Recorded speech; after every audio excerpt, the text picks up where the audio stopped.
Hi, I'm Gypsy and I make vegan food for people who actually want to eat food and not eat like a rabbit.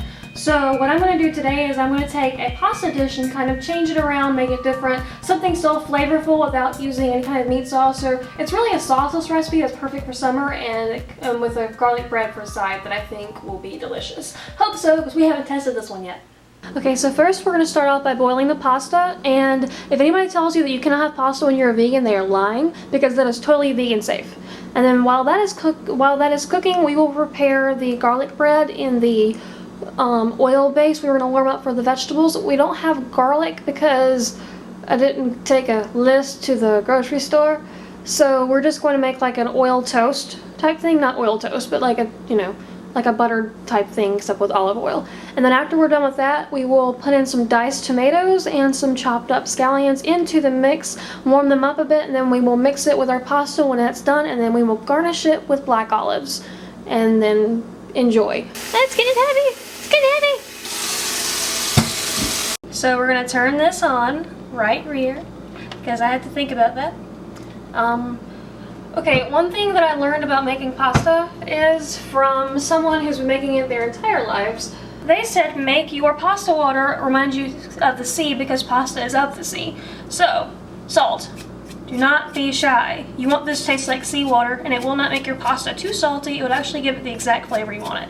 So I'm just going to sit here and make it look like it's snowing all up in this. Yeah, take that. You know you want it. Shake. Shake it. There's salt everywhere. Yeah. Okay, that should be enough. And then I'm going to stir it in before it like burns to the bottom. If I can find an appropriate, I'm going to use the pasta thing. If I can find an appropriate looking thing. I forgot to pan this before we started, so pasta might stick later, but I always do that. So it's okay. I'm spilling water. Bubble, bubble. We're in trouble. You know the drill.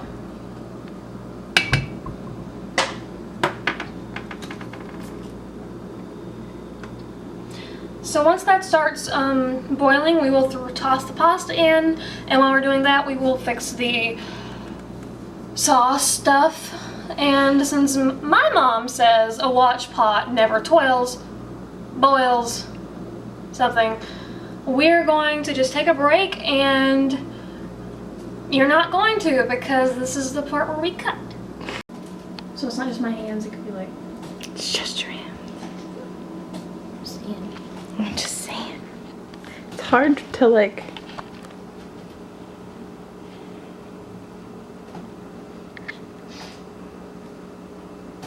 You're good whenever you wanna. Okay.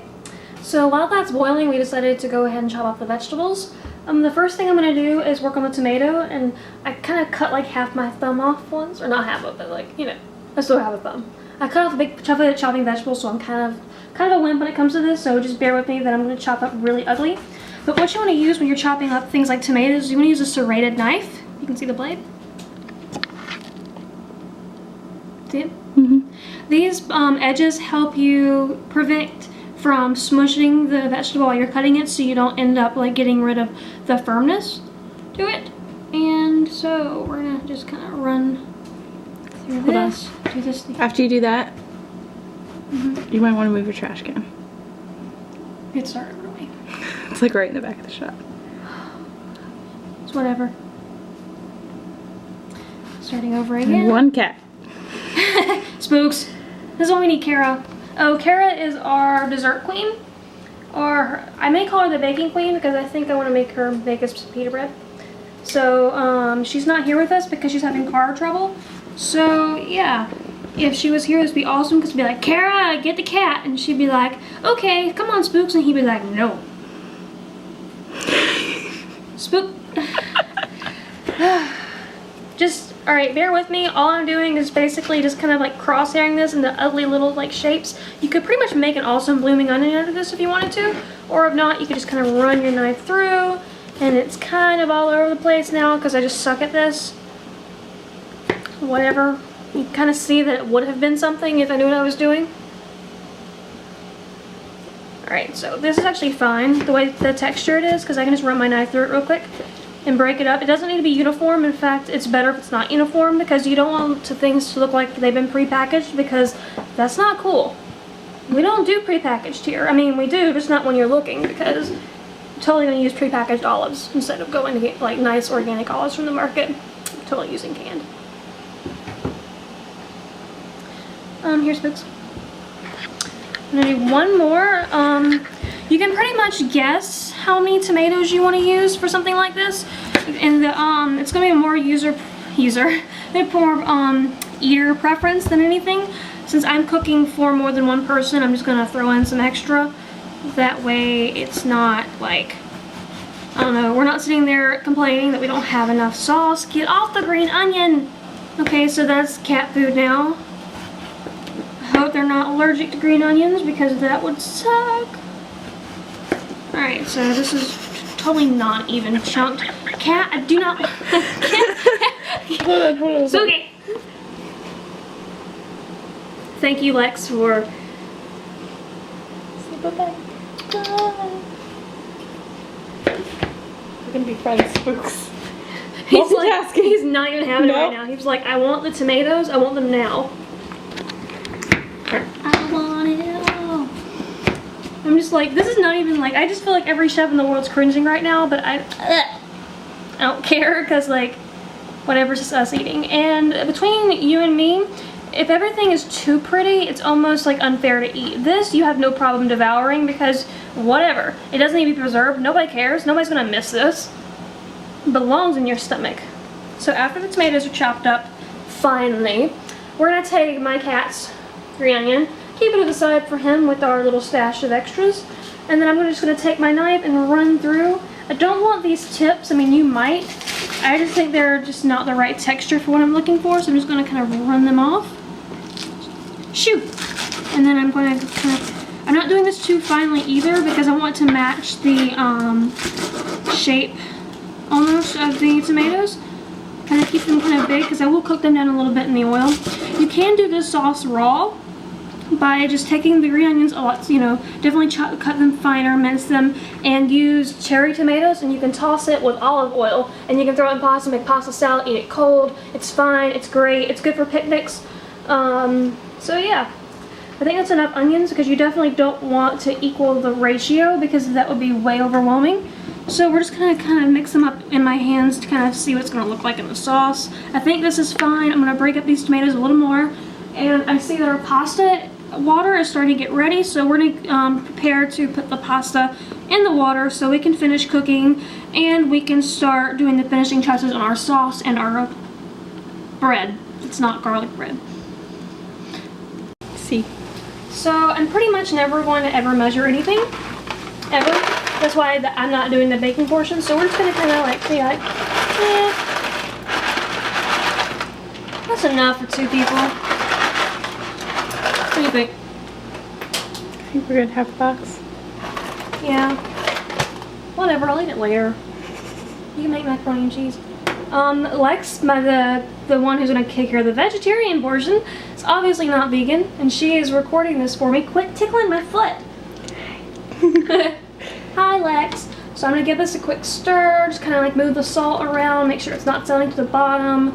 And I'm not turning this down yet. I'm gonna let it bring it back up and so back to a simmer, and then I'll turn it down and just kind of let it do its thing, a nice little fizzy fizz. So what we're going to do is we're going to use what we were going to base the sauce off of just to kind of like dress our garlic bread. And we were going to put garlic in there too, but then again, I'm stupid. So we're just going to do a little oil topping, which will be fine, and we'll still toast it up nice and toasty, have a nice crispy edge to it, and a nice, okay, well, don't record that for.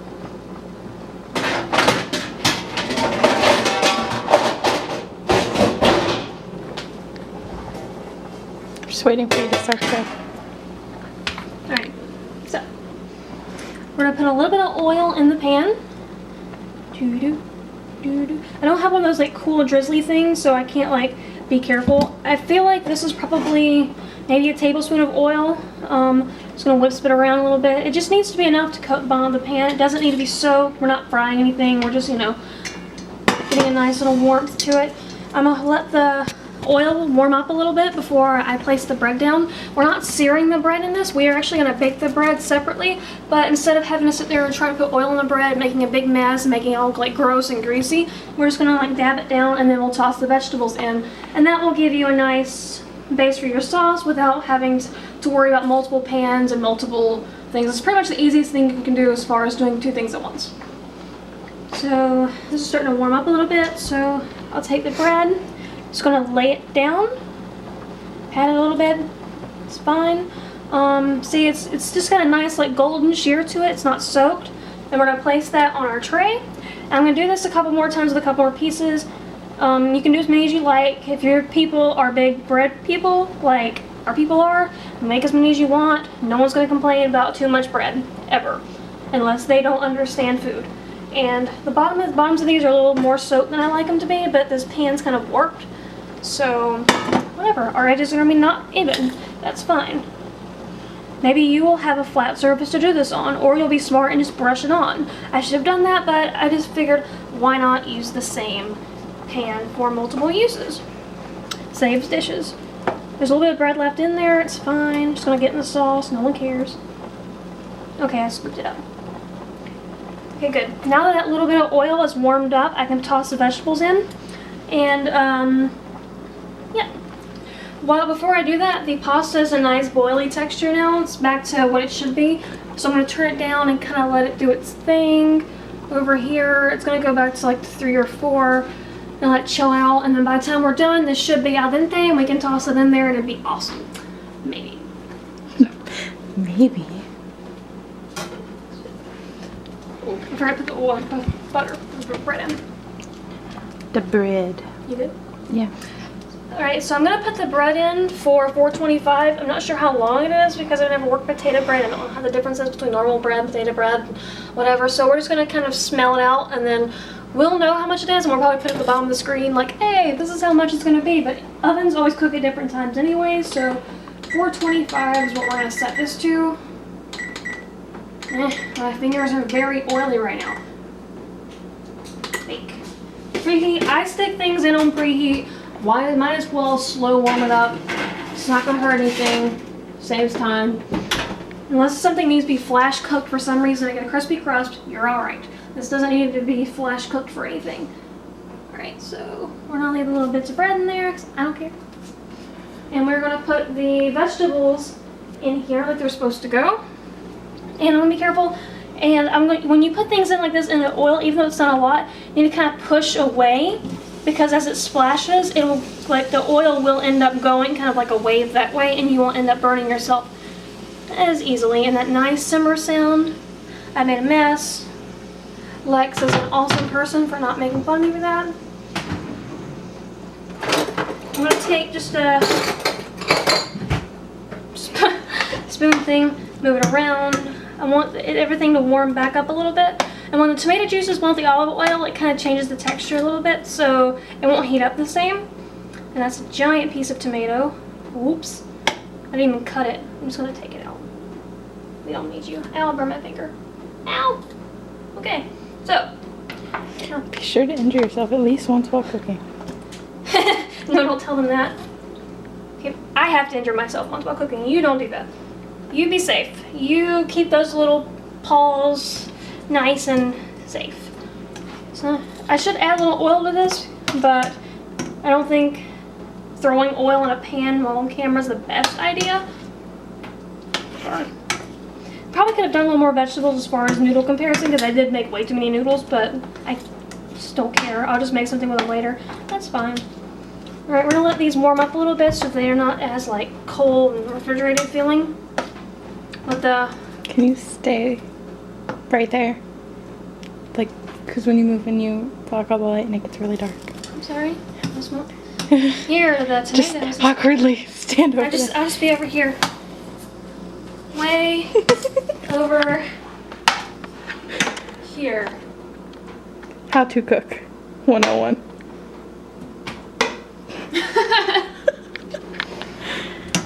Okay, so this is starting to warm up a little bit. Da-da-da-da. I'm gonna add some salt and pepper. It's a last minute decision. You don't have to. You can if you want to. It's above Lex's head, so if she just sits real tight, we'll be alright. Didn't die. I do this thing instead of measuring, like, tell you a teaspoon, I just say, like, pretty much dust over the dish with pepper and salt and stuff like this, because that gives you a good idea how much you're putting in. And then I do the same with salt, and you pretty much get an even, like, not mouthful, but it's like enough to dust the flavor of it. That's the pasta thing. Dust the flavor of it so that every bite has it, but it's not overwhelming. Overwhelming flavors are not good. You do not want them. You want a nice marriage of flavors. Your flavors have to have a happy home, unlike my family. I don't think you're supposed to laugh at that. We really need to invest in a tripod because every time you make me laugh, we shake. Yep. I'm so sorry. Ow. Let's put our hand in the hot pan. That's the best way to see if it's the right temperature. Does it hurt? It's good. That's pretty much how it works. Like, if it hurts your hand too much, it's too hot. It's like, oh, that's uncomfortable. It's probably the right temperature as far as doing something like this, because we are not sauteing. We are warming. Because I don't want to microwave them. You don't microwave tomatoes. Did they explode? I mean, probably. They are filled with water. Salsa! Goes poof. And that's how we make salsa on the show. We should make salsa. Salsa's delicious. Yeah, get me a microwave. You can use mine. Okay, we're starting with the constant stirring. Because we're not editing this out probably, because it's probably going to be too good of humor. So I'm going to check the bread real quick. It's probably not done, but I have to do it. I have to. Can't stop. Won't stop. It needs a minute. Yeah. Needs a lot of minutes. It needs a few of them. Alright, let me check the pasta. Oh, pasta. Good. Bueno, bueno. Yeah, pasta. Molto bella pasta. Okay, I would toss this and be like, yo, pasta. But last time I did that, it kind of peeled paint off my wall. It's over there. You don't have to show them, but it's just I kind of ripped off a strip of paint. Because the pasta. Oh, it even looks like pasta. Like, there's no getting around it. Like, we can throw pasta. I wonder if we can. It's in the shape of pasta. So this is why we don't throw pasta in this kitchen anymore, because the paint cannot handle my cooking. Oh my god. Alright, this is actually pretty good, so I'm just gonna push it off the eye instead of turning it off. I would normally drain this, but because this is not a sauce, we are going to need this much pasta water. Not all of it, of course, but as we spin it out, we're just gonna plop it down in the dish and mix it together. That way, it kind of soaks up the juices, the oil, plus marries with the starchy pasta water and gives it a nice sauce thing. It does the thing. It does I wanted to do the thing. The thing! Yay! Bread, you need to hurry up. I ain't have time for this. And because everything's pretty much done except for the bread. Because I thought it wouldn't take. I thought the pasta would take longer. Do you want to just wait? So we're gonna just wait and leave how it is, and then we'll come back.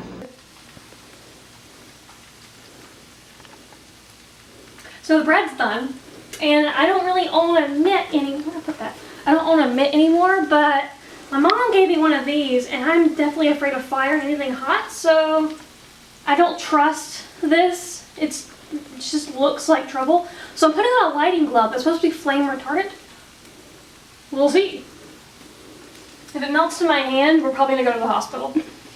Don't worry, guys. Oh, okay, bread's burning because I'm afraid. Ah, it's in my glasses. Steam, steam! And that's how it's done. I can't. I'm done. Bread looks nice. Yeah, thanks. Okay, so we're gonna turn everything off. Everything's good. We're done with that part, and now we are going to give the tomatoes one last stir so they're not sticking. As you can kind of see, they cook down a little bit. The onions aren't as intimidating. Voila, that's good. So I'm gonna take the pasta and I'm gonna push the pans together. And I'm just gonna kind of risk my health by putting water and oil together. But I don't want it to be dry. I want it to have that liquid base to it. So, just gonna kind of see how much we need. There needs to be more pasta than there is vegetables anyways, because this is more of like a pasta salad type thing. The summery dish is not super coated. It's supposed to be light and kind of, you know, fresh. And like I said, you can do this uncooked without the pasta, of course. You can, but it wouldn't taste so great. Now fold this in. It's not wanting to fold, it's just kind of like just mixing around, so that's fine.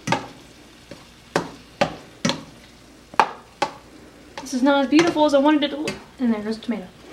This is not. The one tomato. This is disappointing. Why? Tomato.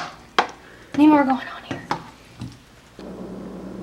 So this is the final product. You see we garnished with olives when we were done with the plate. You don't want to mix that in there, and you definitely don't want to mix them in when it's warm. You want them to be cold and fresh and still have that salty brininess that black olives have. Green olives definitely would not work with this, but for other dishes, of course, they would. So this is pretty much how it turned out with our burnt toast and our pasta. So thanks for watching. We're really glad that you sat with us and dealt with my cooking skills for the past 10 minutes or so. So bye. Alright, so what do you think? Here we go.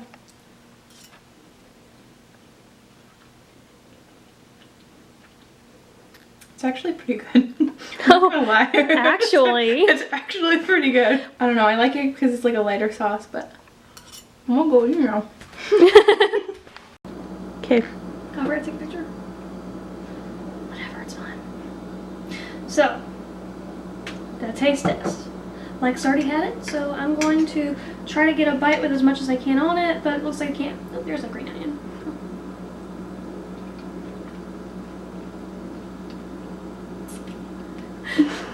I mean, it's okay. Wow. These tomatoes are so juicy. And the pasta's buttery and, oh my god, tomatoes. How are these tomatoes so good? I think I just bought really good tomatoes this time.